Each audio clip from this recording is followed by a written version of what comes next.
A ver, el compañero allá atrás. Ahora vamos a acabar más temprano para poder firmar y tomar la foto. Dijo, ¿Presidenta? Ya fueron muchas notas hoy, ya. ¿Presidenta? Demasiadas. Ajá.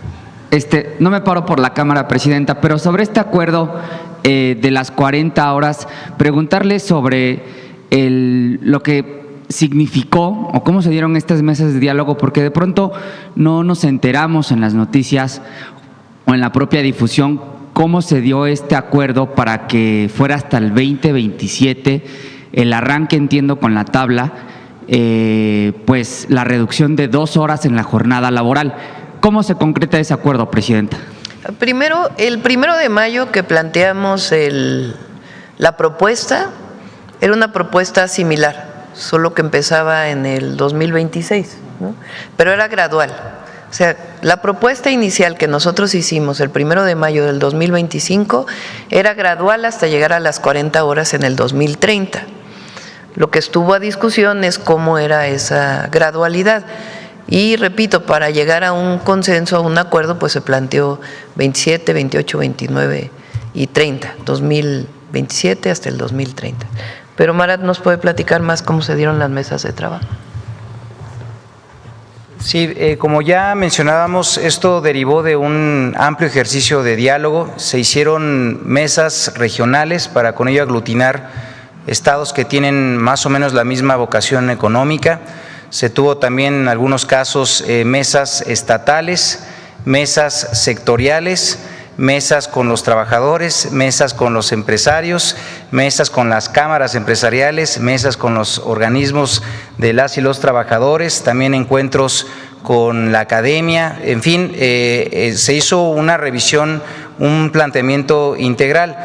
También, como les reitero, en esto pues ya mucha experiencia ha corrido en diversos países en el mundo, y por la otra el cumplimiento de un convenio que es el 116 de la OIT, en donde también deja de manifiesto cuáles son algunas de las recomendaciones que se dan para la implementación progresiva. Y en ese sentido, pues una de esas recomendaciones que fue cumplida a cabalidad fue el que se realizaran estos ejercicios de diálogo.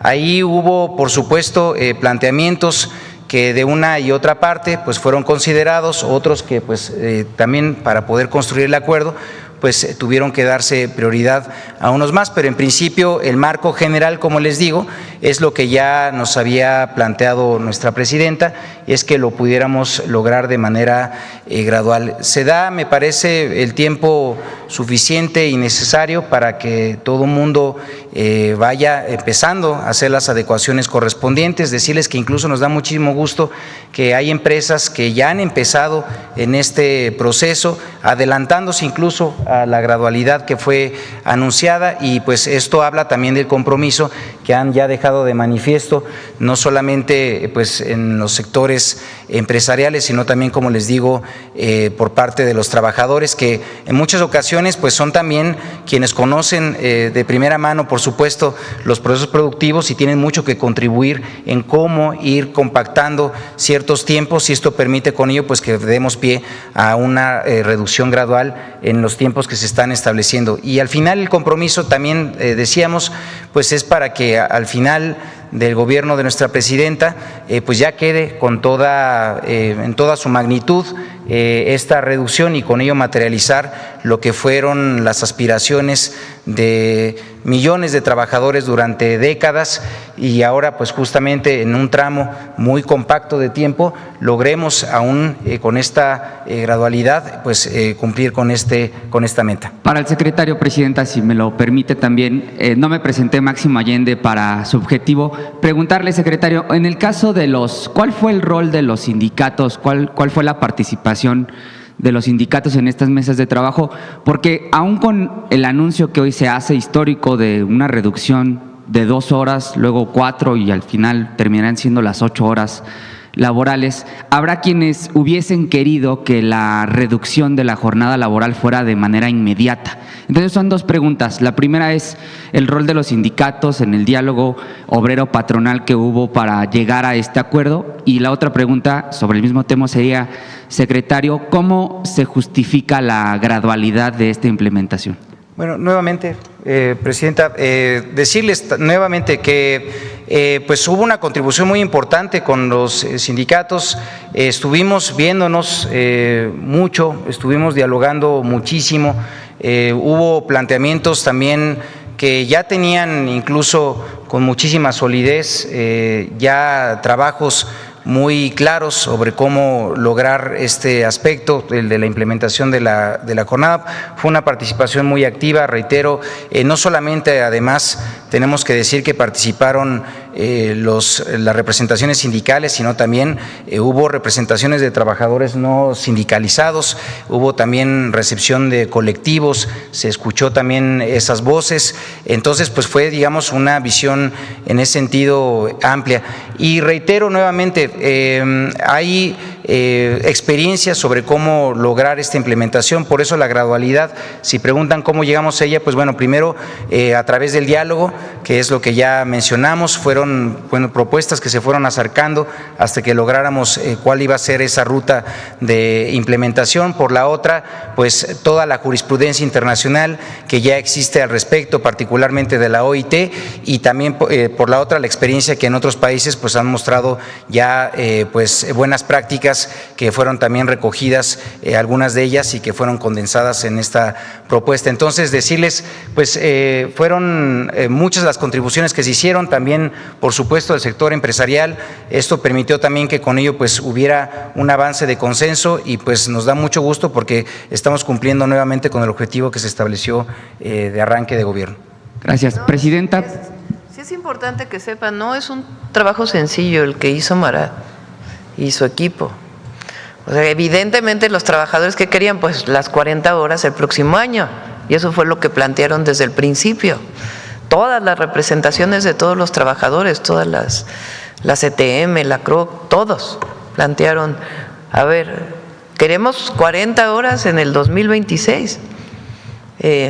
Y muchos de los empresarios dijeron, oigan, pues no podemos 40 horas. Incluso algunas cámaras dijeron, a ver, 40 horas va a ser imposible.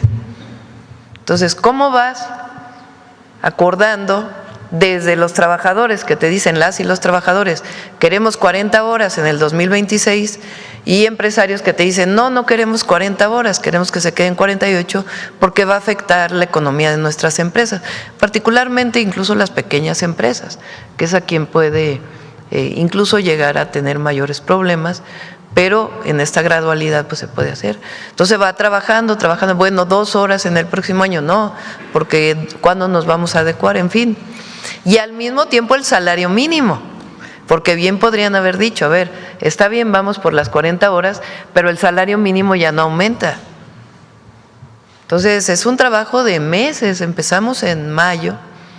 Yo les dije, a ver, el ingreso tiene que seguir aumentando, porque es necesario para las y los trabajadores mexicanos.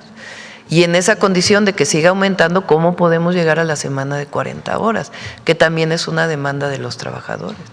Y se llegó a este consenso que es muy adecuado. A lo mejor no es lo ideal para los trabajadores ni lo ideal para los empresarios, pero lo importante es que todo el mundo puso de su parte y podemos llegar a un consenso. Y esto la verdad es muy valioso en nuestro país en estos momentos, en cualquier momento, pero particular ahora pues yo lo valoro mucho. Sobre el primer anuncio, Presidenta, del aumento al salario mínimo, ¿cómo blindar este aumento que pase de 8,000 a 9,000 pesos el salario mínimo ante la inflación? Ya lo explicó Marat y se ha trabajado, no hacemos, no son ocurrencias. Yo planteé como una meta, y esa meta la trabajé en su momento con expertos y participaron empresarios y trabajadores y expertos economistas, que lo ideal para el trabajador mexicano es que el salario llegue a garantizar 2.5 canastas básicas. Entonces planteé en uno de los 100 puntos que haya un aumento gradual hasta alcanzar 2.5 canastas básicas. En el 2026 van a ser 1.8, ¿no? Con el 13% de aumento, y queremos que siga aumentando. Obviamente, en acuerdo con los empresarios y trabajadores. Ahora, este aumento del 13% vive una modelación en la Secretaría de Hacienda. O sea, Marat consulta con el secretario de Hacienda y hay modelos económicos que te dicen qué pasaría con la inflación y el crecimiento económico, etcétera, etcétera, con un aumento al salario de esto. Y ahí se planteó que no impacta en la inflación. Entonces, no son decisiones de ocurrencias de un día a otro, sino son decisiones trabajadas. Obviamente un trabajador que diría, pues yo quisiera que el aumento fuera del 100%, ¿verdad? Pero pues eso sí tendría impactos después en la inflación. Y entonces lo que te aumento del salario, pues te impacta en el aumento de precios de lo que estás comprando. Y además de otras implicaciones. Entonces, por eso son decisiones estudiadas, trabajadas y acordadas. Y eso es muy importante. Sí, le preguntaba esto justo porque es uno de los argumentos más recurrentes en medios de comunicación y en espacios de deliberación sobre estos aumentos, que es que aumenta el salario mínimo, pero también aumenta la canasta básica, aumentan los precios del jitomate, de la cebolla, etcétera. Entonces aumentan el salario, pero también aumentan los precios, dicen en algunos medios de comunicación particularmente. Además tenemos lo que llamamos el PASIC, que es el paquete económico que se firma con una canasta básica que fue definida y que recientemente firmamos. Fíjense, firmamos del 2024 al 2025 la canasta básica acordada con comercializadores y productores bajó de 945, creo que era, a 910. Ahora volvimos a firmar y se quedó en 910 pesos la canasta básica. Si consideramos que hay 3% de inflación, o 2.5, 3% de inflación, pues quiere decir que ahora cuesta menos la canasta básica de lo que costaba hace 6 meses. Entonces, son instrumentos que usamos de no imposición, o sea, no imponemos un precio a un producto, sino llegamos a acuerdos voluntarios que nos ayudan a que no haya inflación y al mismo tiempo mejorar las condiciones de vida de los que menos tienen. Fíjense, además en esto, nuestro programa de vivienda pues está atendiendo a los que ganan 1 y 2 salarios mínimos con el Infonavit. Entonces, un trabajador formal va a haber aumentado su ingreso en 1,000 pesos, casi, y para el próximo año, y además tiene la posibilidad de acceder a vivienda del Infonavit, ganando un salario mínimo. Entonces, pues obviamente que es mejorar la calidad de vida y el bienestar de las familias. Presidenta, si me permite otro tema económico que tiene que ver con los polos de desarrollo. En el Estado de México arrancó una jornada de ciclos de informes de trabajo y en Ciudad Nezahualcóyotl efectivamente se va a construir un polo de desarrollo en el marco del Plan Oriente. Pero me llama mucho la atención la ubicación en la que decide, Presidenta, instalar un polo de desarrollo en Neza, porque en Ecatepec, digamos, hay más habitantes, en Naucalpan pues tiene un sector industrial muy importante, y Nezahualcóyotl no precisamente tiene una vocación maquiladora o industrial. Preguntarle a usted por qué en el marco de este Plan Oriente y de los polos de desarrollo decide que sea en Neza, para el caso de Estado de México, un polo de desarrollo, y si está considerando construir más. A ver, lo primero es que la inversión de las empresas, pública o privada, pero principalmente privada, para el sector manufacturero, no solo se da en los polos de bienestar. Nuestra meta son 100 parques industriales que se están dando en muchos lugares ya. No sé, Altagracia, ¿cuántos parques van? Tenemos 20 ya inaugurados. 20, o sea, de los 100 que nos planteamos, 20 parques industriales ya inaugurados.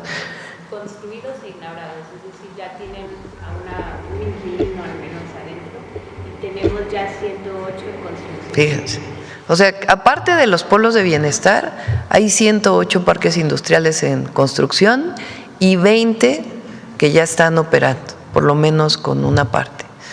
Y es lo que definimos como Plan México. Entonces, la inversión no solo se da en los polos de bienestar, ¿Qué es lo que buscamos en los polos de desarrollo económico para el bienestar? Que sean terrenos muy, digamos, importantes.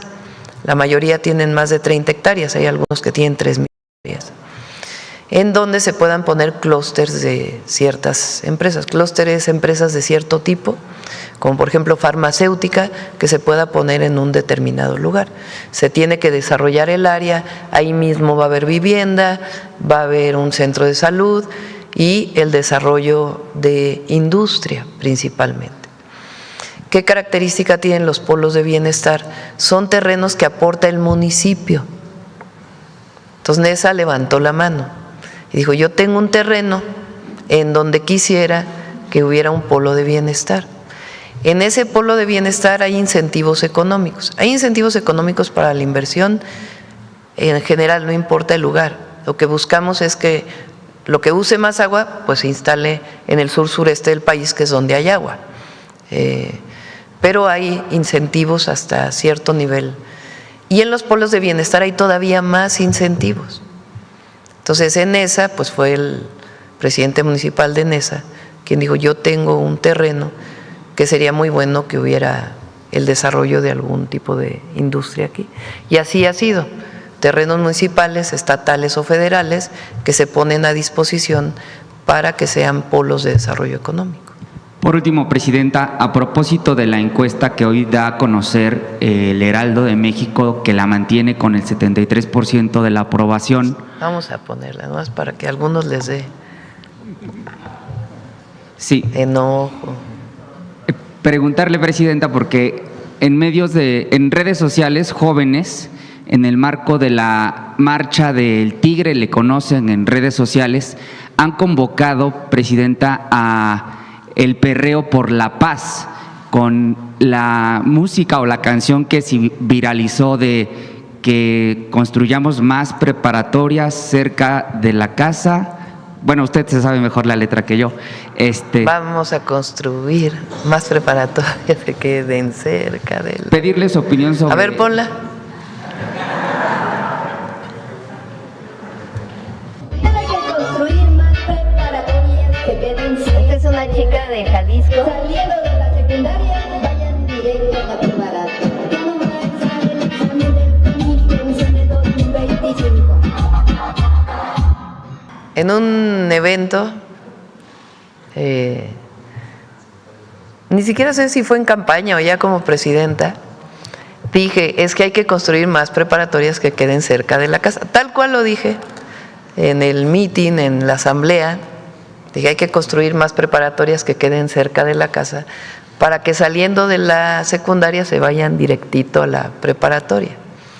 Y ya no va a haber examen del Comipems, para que todos vayan a la preparatoria que les quede más cerca de la casa.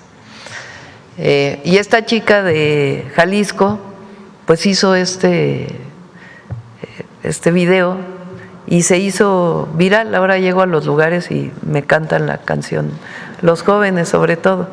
Pero fíjense lo interesante de por qué se hace viral desde mi punto de vista. Obviamente, pues la creatividad de esta chica que hace este video. Pero segundo es porque es una necesidad.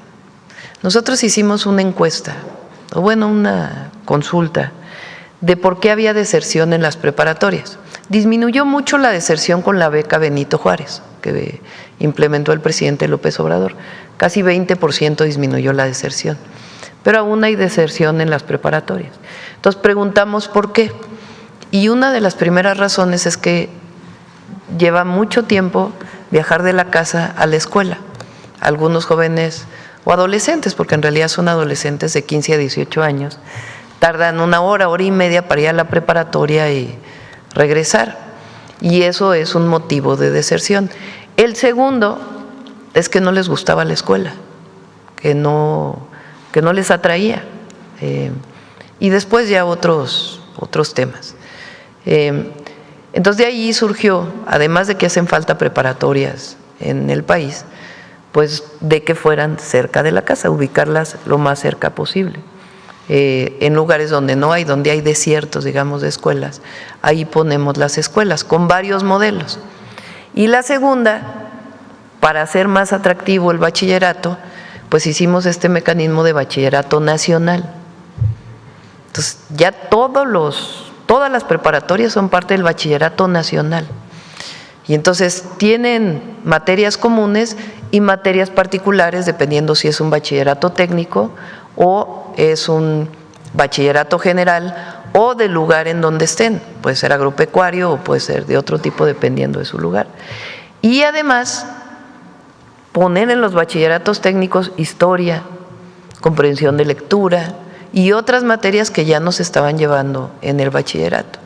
Y ya para cerrar, para que no nos dijeran que había bachilleratos de primera, de segunda y de tercera, porque había esta idea, te tocó un CECATIS, pues es mejor el CONALEP. No, todas las preparatorias son buenas, todos los bachilleratos son buenos. Y para garantizarlo, los jóvenes de bachillerato ahora van a salir con 2 certificados. El certificado de la Secretaría de Educación Pública y un certificado de una institución de educación superior, por ejemplo, del Politécnico, que les da certificación en ciertos saberes. Entonces eso garantiza pues que haya más unidad en el bachillerato nacional. Y bueno, ya que vayan a marchar con esta cancioncita, eso no lo sabías, noticia.